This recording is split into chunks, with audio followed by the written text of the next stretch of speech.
Assalamualaikum warahmatullahi wabarakatuh. Berjumpa lagi dengan Mimin. Oke, kita lanjutkan saja ceritanya. Bab 3357 sampai bab 3358. Apa ini?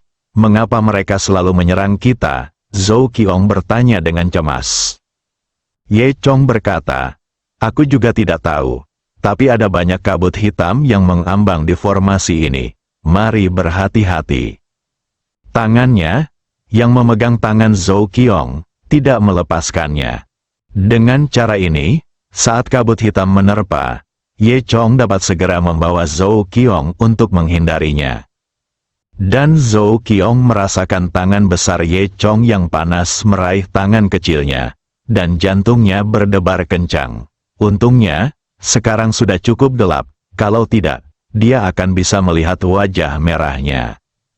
Kedua orang itu terus berjalan ke depan, berkali-kali mereka disela oleh kabut hitam yang aneh. Kabut hitam melonjak dari segala arah dari waktu ke waktu, membawa serta kekuatan serangan yang kejam. Pada awalnya, Ye Chong hanya bisa menunggu kabut hitam tiba sebelum bereaksi, menarik Zhou Qiong untuk menghindarinya. Kemudian, Ye Chong akhirnya mengetahui rahasia kabut hitam dan dapat memprediksinya terlebih dahulu dan bahkan dengan mudah menghindari serangan kabut hitam. Zhou Qiong juga memperhatikan sesuatu yang aneh dan bertanya dengan penuh semangat, Saudara Ye, apakah Anda sudah mengetahui rahasia di sini? Ye Chong mengangguk, tentu saja, saya secara kasar memahami formasi di sini. Kabut hitam ini itu bagian dari formasi yang membuat kita kehilangan milik kita. Cara, jika kita berjalan sebentar, saya bisa mematahkannya. Zhou Qiong mengangguk, kamu masih baik. Ye Chong tersenyum dan kemudian memimpin Zhou Qiong sesuai dengan instruksi spesifik.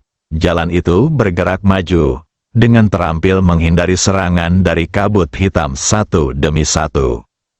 Mereka berjalan sekitar 5 menit ketika tiba-tiba mendengar suara panik datang dari depan. Keduanya mempercepat langkah mereka dan berjalan melewati semak-semak, menemukan bahwa si Chen Ji dan kelompoknya ada di sana.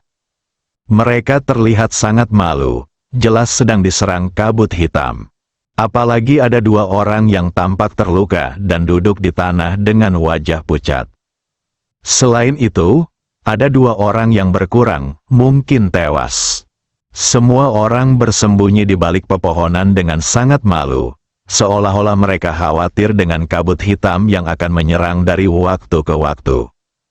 Ketika mereka melihat Ye Chong dan Zhou Qiong muncul di depan mereka dengan selamat, sedikit kejutan muncul di mata mereka. Kenapa kamu tidak terluka? Fu Hongyu bertanya dengan kaget. Yang lain juga memandang Ye Chong dan Zhou Qiong dengan sangat aneh, bertanya-tanya mengapa mereka masih utuh. HMPH, apakah kabut hitam kecil ini masih menyulitkan kita untuk menjangkau kita? Zhou Qiong menjadi bangga. Apa, bisakah kamu lolos dari kabut hitam? Fu Hongyu tidak percaya.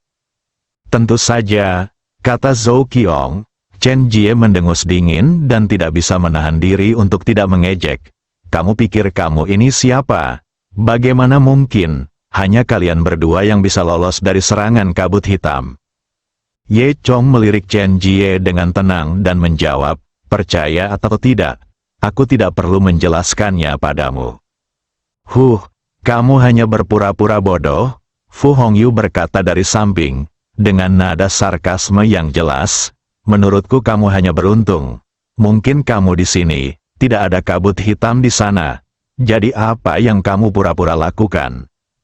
Chen Jie juga tidak percaya bahwa kekuatannya sendiri agak melebar di bawah serangan kabut hitam. Bisakah mungkinkah Ye Chong dan Zhou Qiong tidak bisa terpengaruh? Tentu saja hal ini mustahil. Yang lain juga terlihat sangat malu. Mereka semua pernah merasakan kekuatan kabut hitam ini. Dan tentu saja mereka tidak mempercayai Ye Chong dan Zhou Qiong.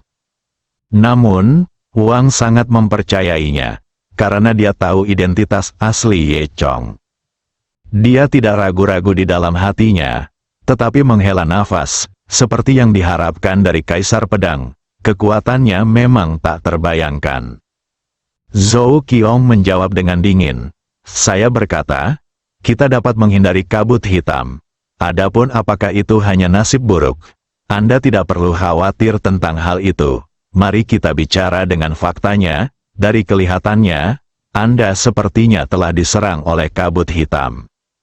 Kenapa? Dengan pengamatan dan kebijaksanaan saudara Ye yang cermat, saya menemukan pola kabut hitam. Chen Jie mencibir. Jelas tidak mempercayainya. Pengamatan dan kebijaksanaan yang cermat, jangan bercanda. Kabut hitam di hutan ini tidak memiliki aturan. Bagaimana mungkin kamu bisa melihatnya? Kabut datang diam-diam dari belakang mereka. Ye Chong sepertinya sudah menduganya. Dia menarik Zhou Qiong dan bersembunyi 30 detik sebelumnya, menghindari serangan kabut hitam. Kabut hitam melewati Ye Chong dan Zhou Qiong dan langsung menuju Chen Jie dan Fu Hongyu. Chen Jie terkejut dan segera menghunus pedangnya. Fu Hongyu berteriak dan segera bersembunyi di belakang Chen Jie. Detik berikutnya, kabut hitam membombardir energi pedang Chen Jie, dan sebagian besar energi pedang terkikis. Chen Jie mau tidak mau mengambil langkah mundur. Jika bukan karena kekuatan tirani Chen Jie, saya khawatir Chen Jie dan Fu Hongyu lah yang sekarang terkorosi oleh kabut hitam. Keduanya kaget, dan orang-orang di sekitar mereka juga kaget dengan pemandangan ini. Namun, yang mengejutkan mereka adalah Ye Chong dan Zhou Qiong. Mata semua orang yang melihat mereka penuh dengan kekaguman dan keterkejutan. Mereka semua baru saja melihatnya dengan jelas. Ye Chong lolos dari serangan kabut hitam setengah menit sebelumnya tanpa peringatan apapun. Mereka akhirnya menyadari bahwa alasan mengapa Ye Chong dan Zhou Qiong masih utuh sebenarnya karena mereka telah menguasai hukum kabut hitam. Chen Jie dan Fu Hongyu, yang nyaris lolos dari kematian, menjadi sangat jelek. Mereka memandang Ye Chong dan Zhou Qiong, tidak tahu harus berkata apa sejenak. Saat ini, orang lain berkumpul di sekelilingnya. Mereka memandang Ye Chong dengan harapan di mata mereka. Saudaraku, kamu luar biasa, bisakah kamu membawa kami bersamamu? Kami ingin mengikutimu. Orang-orang ini awalnya berdiri di sisi Chen Jie, menertawakan Ye Chong. Tapi sekarang, untuk bertahan hidup, dia tidak peduli tentang itu dan ingin mengikuti Ye Chong. Wang juga berada di antara kerumunan itu, tetapi dia menundukkan kepalanya dengan sikap rendah hati dan tidak berbicara. Ye Chong berkata dengan tenang, apakah kamu tidak mau pergi bersama? Tidak, itulah yang mereka berdua katakan, kami berdua bersedia pergi bersamamu. Pergilah, jangan tinggalkan kami, semua orang berkata satu demi satu. Orang-orang yang mengikuti Chen Jie di masa lalu kini mulai berbalik melawan mereka dan menyerang Chen Jie dan Fu Hongyu satu demi satu. Ye Chong mengangkat bahu. Karena kamu bersedia, ikutlah dengan kami. Pada saat ini, melihat Chen Jie dan Fu Hongyu, mereka berdiri di samping, sangat malu, tersipu, dan tidak tahu harus berbuat apa untuk beberapa saat.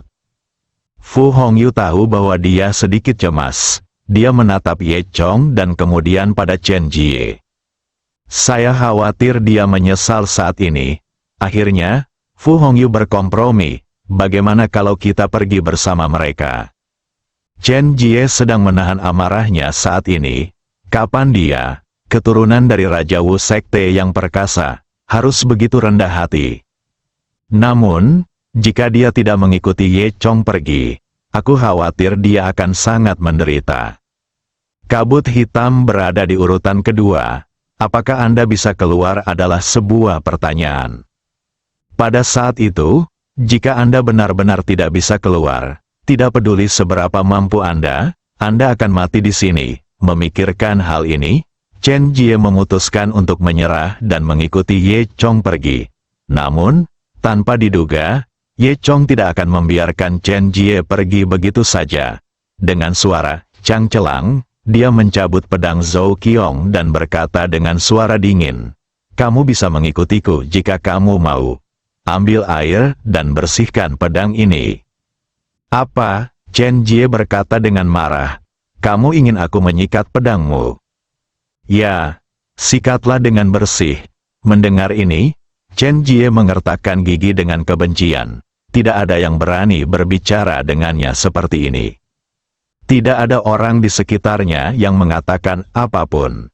Sebelumnya, Chen Jie meminta Ye Chong untuk menyikat pedangnya. Tapi sekarang sebaliknya, jelas bahwa Ye Chong membalas dendam pada Chen Jie. "Nak, jangan melangkah terlalu jauh," kata Chen Jie dingin. Ye Chong mengangkat bahu, "Tidak ada yang memaksamu. Kamu tidak perlu menyikat. Jadi jangan ikuti kami. Aku tidak punya orang yang menganggur di sini. Jika kamu tidak menyikat pedang, apalagi yang bisa kamu lakukan?" Wajah Jie memerah. Ye Chong menjelaskan bahwa dia ingin membalas dan mempermalukan dirinya sendiri. "Percaya atau tidak, aku bisa membunuhmu sekarang juga." Ye Chong tidak takut sama sekali. "Bunuh aku? Apakah kamu pikir kamu bisa keluar?" Ini kuncinya, Chen Jie tidak memiliki mata Dewa Naga. Bahkan jika dia bisa membunuh Ye Chong sekarang, dia tidak akan melakukannya bisa keluar. Pada akhirnya, aku akan mati terjebak di sini. "Tuan Chen, tolong jangan impulsif." "Ya, Tuan Chen, hal terpenting bagi kita sekarang adalah keluar." Semua orang takut Chen Jie akan menjadi impulsif dan benar-benar membunuh Ye Chong, dan kemudian semua orang akan melakukannya mati bersama. Fu Hongyu, sebaliknya, diam-diam bergerak beberapa langkah menuju Ye Chong, tampaknya memutuskan untuk mengikuti Ye Chong. Chen Jie berpikir sejenak dan akhirnya menyerah. "Saya melihatnya meraih pedang Zhou Qiong, dan kemudian pergi ke sungai untuk mencuci pedangnya hingga bersih." Faktanya, bilah pedang Zhou Qiong terbuat dari bahan khusus. Bahkan setelah membunuh beberapa binatang buas, bilahnya masih putih dan tanpa cacat dan tidak perlu dibersihkan sama sekali. Chen Jie kembali dan mengembalikan pedangnya ke Zhou Qiong. Zhou Qiong mengambil pedangnya dan dengan sengaja memeriksanya dengan cermat. Dengan senyum bangga di wajahnya, "Fu Hongyu, apa lagi yang ingin kamu katakan sekarang?" Fu Hongyu menundukkan kepalanya dan tidak berkata apa-apa. Ye Chong berkata, "Ayo pergi." Lalu, semua orang mengikuti Ye Chong dan memasuki hutan pulau yang sepi di malam yang gelap lagi. Kabut hitam muncul di antara bayang-bayang pepohonan, seperti hantu yang mencari mangsa, muncul dari waktu ke waktu untuk menyerang orang-orang ini. Ye Chong berjalan di depan, matanya bersinar dengan cahaya ungu di malam hari, dan mata Dewa Naga melihat segala sesuatu di sekitarnya. Zhou Qiong mengikuti Ye Chong dari dekat, matanya selalu menatap punggung Ye Chong. Untuk beberapa alasan, Zhou Qiong sudah memiliki ketergantungan yang tidak dapat dijelaskan pada Ye Chong di dalam hatinya. Chen Jie dan Fu Hongyu berada di akhir tim. Chen Jie tampak murung, tetapi harus mengikuti Ye Chong. Kabut hitam datang dari kiri. "Ayo ke kanan," suara Ye Chong tenang dan pasti, seolah dia sudah melihat kabut hitam. Mengikuti instruksi Ye Chong, semua orang bergerak cepat dan teratur ke kanan, berhasil menghindari serangan kabut hitam. Jejak kejutan muncul di mata Chen Jie. Dia tidak mengerti mengapa Ye Chong memperkirakannya sebelumnya. Seiring berjalannya waktu, Ye Chong memimpin semua orang untuk menghindari serangan kabut hitam berulang kali. Akhirnya, setelah menghindar dengan cerdik, Ye Chong berhenti. Ye Chong tidak perlu mengatakannya, semua orang tahu apa yang terjadi. Semua orang melihat ke depan, di mana ada ruang terbuka, dan samar-samar mereka bisa melihat warna kuning redup, yang merupakan warna cahaya. "Kami akan keluar," seseorang berkata dengan penuh semangat. Wajah semua orang pada awalnya menunjukkan ekspresi tidak percaya, dan kemudian digantikan oleh kegembiraan dan kegembiraan. Sepertinya mereka akhirnya keluar dari lingkaran sihir dan hendak menyingkirkan ancaman kabut hitam. Benar saja, setelah berjalan kurang dari 5 menit, mereka keluar dari hutan. Begitu mereka keluar, semua orang dapat dengan jelas merasakan aura suram telah hilang. Terima kasih Tuan Ye. Tuan Ye luar biasa. Tuan Wang adalah orang pertama yang memimpin dalam memuji. Yang lain juga bertepuk tangan. Ye Chong baik-baik saja, tapi Zhou Qiong tampak sangat bangga. Dia tersenyum bangga dan memandang Fu Hongyu dengan provokatif. Fu Hongyu menunduk, terlihat sangat malu. Chen Jie, sebaliknya, tampak murung dan menatap Ye Chong dengan mata tajam. Tangannya perlahan diletakkan di gagang pedangnya. Ye Chong tidak lagi dibutuhkan sekarang, dan Chen Jie siap membunuh orang yang mempermalukannya. Tepat ketika Chen Jie hendak melakukan gerakan tiba-tiba, sebuah sosok tiba-tiba muncul di depan semua orang. Ini adalah seorang pria muda yang mengenakan gaun biru. Pria itu memandang semua orang, tersenyum dan berkata, "Semuanya, selamat datang, Anda telah lulus ujian kami." Seseorang tidak dapat menahannya dan berkata, "Tes, apa maksudnya ini?" Murid itu masih tetap tersenyum sopan dan menjelaskan, "Saya adalah murid Jenderal Guru Cihang. Semua orang menghadiri pertemuan khotbah Jenderal Guru Cihang. Tidak semua orang dapat berpartisipasi. Lingkaran sihir di hutan yang baru saja Anda lewati adalah ujian yang kami tetapkan. Hanya mereka yang lulus ujian yang dapat berpartisipasi dalam pertemuan penginjilan." Semua orang mendengarnya. Setelah itu, saya tiba-tiba sadar. Pantas saja pertemuan penginjilan tidak pernah membutuhkan undangan. Namun orang-orang yang datang setiap saat adalah yang terbaik di kalangan anak muda. Dan mereka yang masih ingin datang jika tidak cukup kuat mungkin akan mati di hutan ini. Memikirkan hal ini, semua orang merasa beruntung. Jika bukan karena Ye Chong, mereka mungkin tidak memenuhi syarat untuk berpartisipasi dalam konferensi penginjilan ini. Wajah Chen Jie tampak sedikit jelek. Tanpa Ye Chong, dia tidak akan bisa keluar dari hutan ini. Semakin dia memikirkan hal ini, semakin Chen Jie tidak tahan. Dia memegang gagang pedang dan menembakkan aura pembunuh dari matanya, langsung ke arah Ye Chong. Namun, sebelum Chen Jie bisa menghunus pedangnya, murid Xing Yi itu berbicara lagi. "Semuanya, karena kalian ada di sini untuk berpartisipasi dalam konferensi.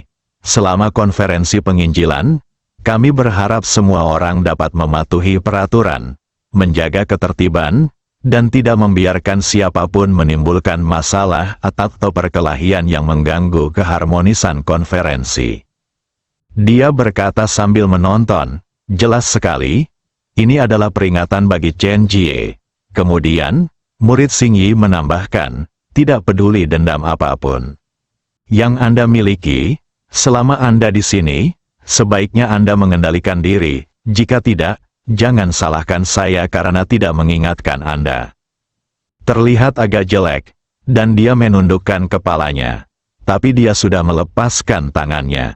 Murid di Xing Yi mengangguk puas, menunjuk ke posisi terang tidak jauh dari sana, dan berkata, "Silakan ikuti saya. Kami akan memperkenalkan Anda pada hal-hal spesifik dari konferensi penginjilan di sana." Jalan, kami sampai pada cahaya. Ternyata ini adalah kompleks yang mirip dengan bed and breakfast. Ada 3 lantai di halaman, dengan sekitar 60 ruangan, setengahnya sekarang menyala. Murid Xing Yi memimpin semua orang ke dalam rumah. Setelah memasuki pintu, terdapat aula yang luas dengan lampu yang terang benderang, menyapu kegelapan dan dingin di luar, membuat semua orang merasa aman dan nyaman. Bersambung.